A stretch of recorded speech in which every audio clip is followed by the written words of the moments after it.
Bonjour et bienvenue dans le monde du Guero Loco. Alors aujourd'hui, je vous présente pas une imprimante.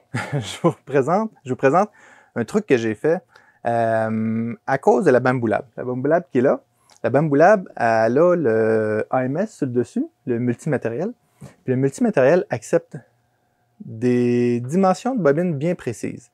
C'est-à-dire ici, j'ai du M3D que j'aime beaucoup, mais la bobine est trop large. Alors si on compare à une bobine qui est compatible.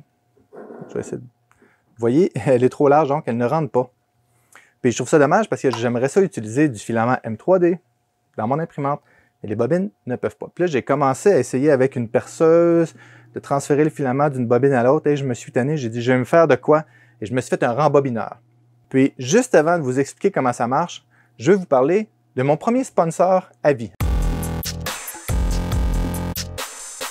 Donc, JLC PCB. JLC PCB, qu'est-ce qu'ils font? Ben, ils font des circuits imprimés, mais ils font aussi de l'impression 3D. Et puis, lorsqu'ils m'ont, la pièce est ici, lorsqu'ils m'ont contacté, ils m'ont dit, Dominique, t'aimerais ça avoir un sponsor? J'ai dit, ben, je ne le sais pas. Alors, j'ai fait un sondage sur Internet et les gens m'ont dit, ça ne me dérange pas, oui, c'est une bonne idée, ça peut aider la chaîne, tant mieux. Lors de ma construction, j'ai eu un problème avec une pièce, cette pièce-ci et la pièce qui est de l'autre côté, cette pièce-ci. Puis, étant donné qu'il fallait que je serre énormément les bobines ensemble, les pièces brisaient. Alors, cette partie-là s'écrasait. Donc, il a fallu que je les imprime en nylon. Puis, je sais que c'est pas tout le monde qui est capable d'imprimer en nylon, mais j'ai fait imprimer cette pièce-là, je vous la montre, chez JLC PCB. Puis, ils me l'ont envoyé, je l'ai testé. Je ne sais pas comment ils font pour imprimer la pièce, mais la pièce, elle est fantastique. Je ne vois même pas les couches d'impression dessus. J'ai l'impression que c'est une pièce usinée et elle est 100% pleine. OK? Puis, eux, ce qu'ils font, ils impriment des pièces techniques principalement, où on peut imprimer des belles pièces aussi si on veut. Là, mais si vous avez une pièce que vous n'êtes pas en mesure d'imprimer, que vous voulez imprimer, ici, j'ai les différentes techniques qu'ils utilisent en SLA, c'est-à-dire en résine. Ensuite de ça, en MJF. Alors ça, je l'ai fait comme ça ici. C'est en multi-jet fusion. Donc, c'est comme une imprimante à jet d'encre, mais avec c'est des billes de nylon. Puis, il y a un agent liant qui est envoyé entre les billes, puis ensuite, il expose ça au UV, puis ça donne des pièces comme ça. Alors, cette pièce-là est comme ça ici. Ensuite de ça, il y a du SLM. C'est du métal. Alors, vous pouvez imprimer des pièces de métal. C'est-à-dire que vous avez une pièce en métal que vous voulez imprimer, eux peuvent l'imprimer. OK? Il y a des tolérances. Il faut s'assurer qu'on a les bonnes tolérances. Ensuite de ça, il y a du SLS. C'est comme un petit peu... Ben, c'est une impression à résine, sauf que c'est du nylon. Puis c'est un laser qui vient imprimer ça. C'est extrêmement précis et extrêmement dur. Ensuite de ça, comme je vous dis, celle-là est en MJF. Puis si vous voulez une pièce qui a l'air professionnelle, vous voulez faire un prototype, vous voulez faire quelque chose de super beau que vous n'êtes pas capable d'imprimer. Le PLA, on est pas mal tous capables de l'imprimer, ça, il n'y a pas de problème. La résine, quand même aussi. Mais vous voulez faire une grosse pièce complexe, vous voulez faire une petite pièce complexe, vous voulez imprimer de quoi de très résistant, en nylon, en métal, vous n'avez pas la machine, puis ça ne vous tente pas de payer 5-10 000 $ pour avoir la machine qu'il faut pour imprimer ce genre de truc-là. Vous avez juste une pièce à faire, un prototype, envoyez ça chez JLC PCB, ils vont vous l'imprimer. Ça a pris à peu près une semaine à l'avoir. Retournons maintenant à notre pièce. Donc, je vous explique un petit peu comment ça marche. Je ne suis pas là pour la vendre, je sais juste vous montrer quelque chose que j'ai fait moi-même. Alors, je l'ai tout désigné dans Fusion 360.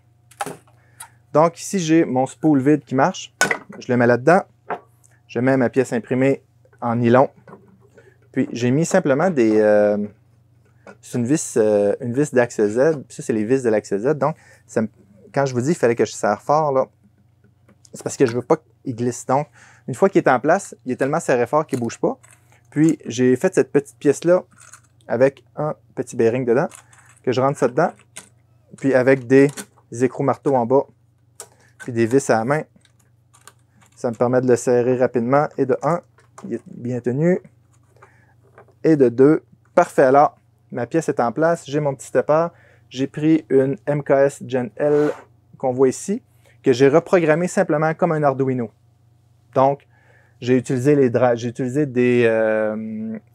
C'est-tu des TMC j'ai utilisé là-dessus? Je ne me souviens pas. Non, je pense pas. pense que c'est les draveurs des A4988 les plus cheap que j'avais. J'ai mis 2 steppers. J'ai calculé le nombre de steps par millimètre. Ici, j'ai des détecteurs de fin de course que je me suis fait. Là-dedans, j'ai un détecteur de filament. Alors, ici, on peut l'enlever comme ça. Et là, je n'enlèverai pas parce qu'il est tout bien aligné, là. Et ça, c'est en TPU. J'ai un détecteur de filament ici. Puis, j'ai juste un guide à l'intérieur. Et j'ai mon écran. Alors, ce que je fais, je passe mon filament dedans.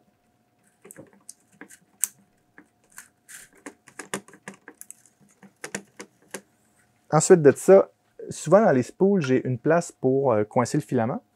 Donc, ce que je vais faire, je vais chauffer un peu mon filament. Ici. Parfait.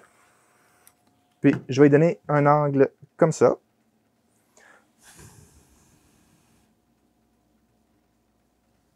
Alors, je vais le laisser refroidir. Je peux même... Et voilà, comme ça ici. Je vais le rentrer là-dedans. Comme ça, je vais être sûr qu'il ne décrochera pas. Puis, je vais y faire un ou 2 tours simplement pour bien le partir. Parce que le PLA est quand même raide. Puis, je ne suis pas en train de le tourner dans le bon sens. Alors, je viens de faire ça à l'envers. Donc, il faut que je le passe en dessous. Là, je vais le coincer dedans. Du TPU, ça va mieux. Mais c'est rare que je veux changer de TPU. De toute façon, je n'utilise pas de TPU dans l'AMS. Ça va pas bien. Donc, alors, je recommence ça. Je refais 2 tours. Comme ça ici. 2-3 tours. Je pousse mon filament sur le côté. Parfait. Et maintenant, j'aligne mon filament sur le bord. Là, je l'avais déjà configuré pour... Et voilà. Là, ici, mon filament est tourné un petit peu. Ça va aligner comme ça. Et voilà. Parfait. Alors, ça, c'est bien aligné. Ouais, quand même. Et tout ce qu'il me reste à faire, c'est le mettre à on. Il me reste d'autres choses à faire. Il faut que je branche l'alimentation. Alors, c'est une alimentation 12 volts générique que j'ai utilisée. Et on met ça à on. Et tout ce que ça fait, ça embobine le fil. Puis lui, il tasse à chaque tour. Il tasse de 1,75 mm. Alors, on va le voir ici comme ça. Puis, au bout, lorsqu'il va atteindre le détecteur de fin de course, il part dans l'autre sens. Je peux augmenter un peu la vitesse. L'écran, il n'y a presque rien, là. Ça fait juste afficher. Là, je peux aligner ça un petit peu plus comme ça. Ça ne roule pas parfaitement, mais ça roule mieux que bien des filaments, des bobines de filaments que j'ai eues. Donc ici, si je vois qu'il est trop sur le bord, je peux tasser mon détecteur de filament, mon détecteur de fin de course manuellement. Mais je pense qu'il va être correct. Et oui. Puis, alors je vais en transférer un petit bout, puis on va voir qu'est-ce que ça donne. C'est vraiment satisfaisant de le regarder aller. Vous savez, quand on... en passant ici, là, on le voit de ce côté-ci, là, ça l'a cassé un petit peu, mais le bearing tient pareil, donc c'est ça. C'est toutes des vieilles pièces d'imprimante que j'ai utilisées, puis sauf la switch d'alimentation, puis les fins de course que j'ai fait, là. Puis le reste, c'est tout imprimé, donc.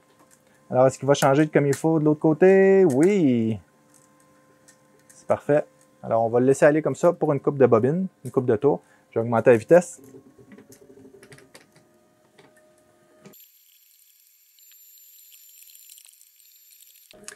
Donc, c'est comme ça que ça marche, le rembobineur de filament.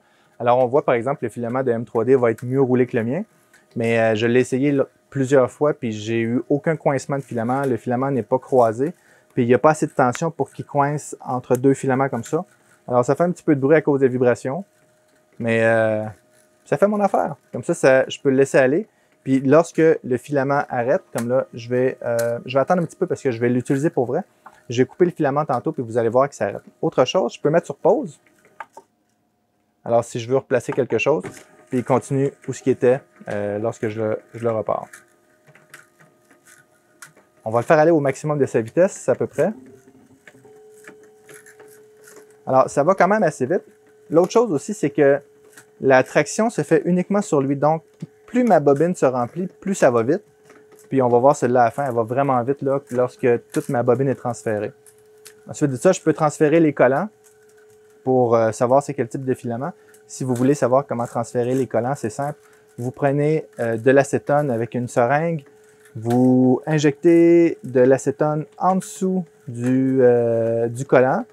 Le collant va décoller immédiatement, puis ensuite vous le collez sur l'autre bobine. Puis comme ça, vous allez pouvoir transférer les collants super facilement.